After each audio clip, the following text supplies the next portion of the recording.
over the trades today for June 15, 2023. Up a little bit on the day, 375 on the 250K portfolio. Up 75 on the 50K portfolio. We were up much higher, between 6 and 7K. And the market rolled over on us, and then our platform crashed, and we had some errors. And so we underperformed the hypotheticals, and we gave back a lot of the gains. So challenging day, challenging quarter overall. Slow quarter, really. Up on the quarter, though. Up on the month. And we're up on the week as we go into Friday, which has a tendency to be strong. Recent Fridays are kind of sideways, but over the past year, Fridays have been good. Today was kind of a weird stealth rally. Adaptive moving average was the trade of the day, and the long-term day trade got in early, stayed with it, and let's look at the rest of the trades. Overall, the S&P continues to be the strength, while the NASDAQ continues to be the weakness. Covered 3 got it at the end of the day, and the market rolled over. And then adaptive moving average was up on the day. Gap fill 1 at the open was up on the day. That would have been one just to hold all day. Gap continue in reverse, hit its profit target on the day. That was a good trade. Tick count trend dynamic went 2 for 2 on the day. Good trade there. Tick fader was down on the day, minus 625 there. Up 912.50 on tick count trend down dynamic. Opening chop minus 1225. These were doing well this month, but opening chop and tick chop were down on the day. Mirror was up on the day as well, capturing kind of a gap fill trade. So 5 for 9 on the S&P strategies, and net profitable on the S&P. Now let's look at the NASDAQ. Cobra 3 had a nice trade, plus 1375. Viper, first 2 trades were winners. The last trade was stopped out. This end of day give back.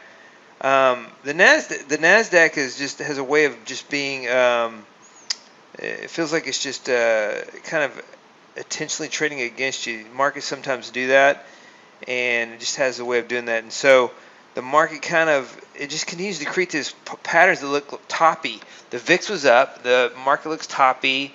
It rallied into the CAVA IPO. CAVA is a new restaurant that IPO'd today. It sounds like there's going to be more IPOs now, and so that can be a sign of a bubble. The more IPOs they are, as this market continues to move higher. But it starts to roll over after the CAVA IPO, and then it rallies one more time. It looks like it's going to roll over, and then it rallies.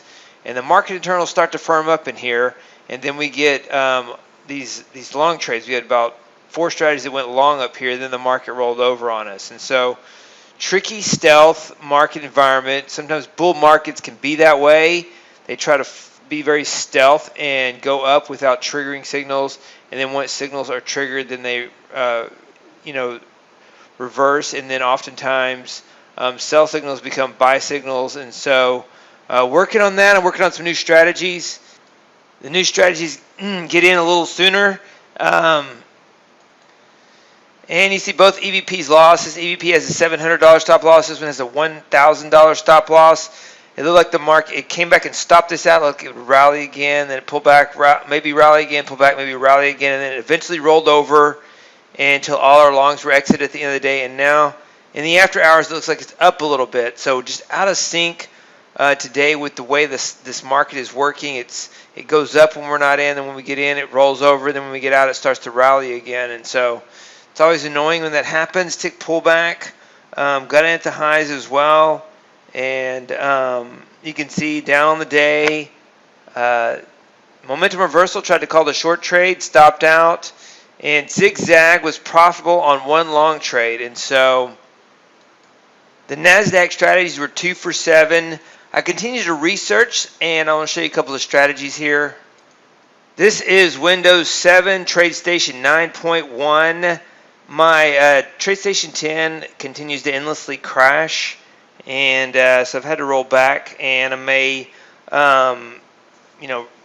spend more time in Windows 7, put the additional monitors on a Windows 7 computer, and fire that up. Continue to fire up more Windows 7 computers for research, and see, these are some of the strategies I'm looking at. Take aggressive long. That was down on the day. Bounce reversal. Up on the day, go long in Q, got in early, up on the day. EVP1 afternoon, got in a little earlier.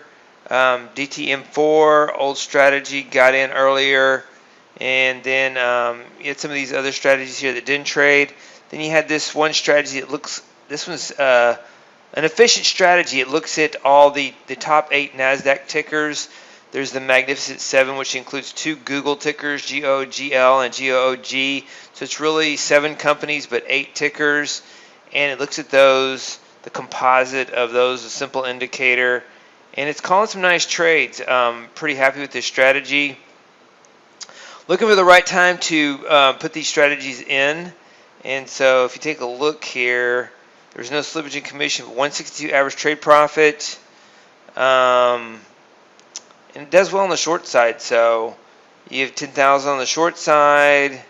You have 14,000 on the long side. 162 average trade profit. I've tested it back to 2011. And you get a smooth equity curve higher. Before this, the equity curve is up as well. Strong equity curve back to 2011. And so I'm really happy with this approach. And I'm looking for the right time to implement these and put them in the portfolio calculator. Here's a DTM7 strategy, taking reversal trades. This one's pretty active, has a lower average trade profit. So my development has been slowed down by all the platform crashes. My TradeStation 10 crashed about 3 or 4 times on me on my desktop today. My dedicated server only crashed once at the very end of the day, though. And so right here I'm converting Cobra 3 to 1-minute bars, and I've effectively been able to do that now today. And what I'm thinking about doing is combining multiple strategies on the same chart. And so working on multi-strategy signals on the same chart, potentially, so that there's less charts and less memory requirements. And so I'll have more on that, though. But this is my strategy development. Another reason why I want it on 1-minute charts is for the money management algorithms. I continue to work on the money management algorithms, and I want everything on 1-minute bars. And so that way the money management algorithm open equity indicator will be updated at the highest interval. And so 15-minute bars, if you have strategy with 15-minute bars, then it's only accurate to 15 minutes. But I want it accurate down to 1 minute at least. And so I'm not going to go into sub 1-minute bars because it takes up too much memory. And you can only backtest efficiently 6 months. And so I'm working on getting everything down to 1-minute bars. I have Cobra 3, 2020 down to 1-minute bars. And so more on this as I can continue to convert strategies and potentially put multiple strategies into one trading system. And so excited about the research. Let's look at the final trades on the day. Once again, these are the final trades on the day for Thursday, June 15th, post FOMC. And we are rolling into Friday's trade up on the week, month, quarter, and year. And I'm looking forward to Friday's trade. Monday is a holiday. I said we had 12 trading days left the other day, but Monday is actually a holiday. So including tomorrow's trade, we only have 10 trading days left in this month and this quarter.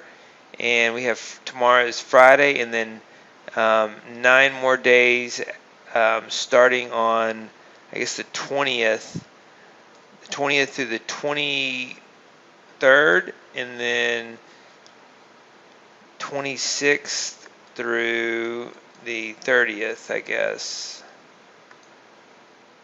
And so 10 trading days left on the month, and this is where we are on the month, quarter, and year. Looking forward to tomorrow's trade. Hey, David Bean here. Welcome to Capstone Trading Systems YouTube page. Be sure to subscribe to join our community of algorithmic traders. We are real money traders. We share our winning streaks, we share our losing streaks, as well as market updates, strategies, and coding tips.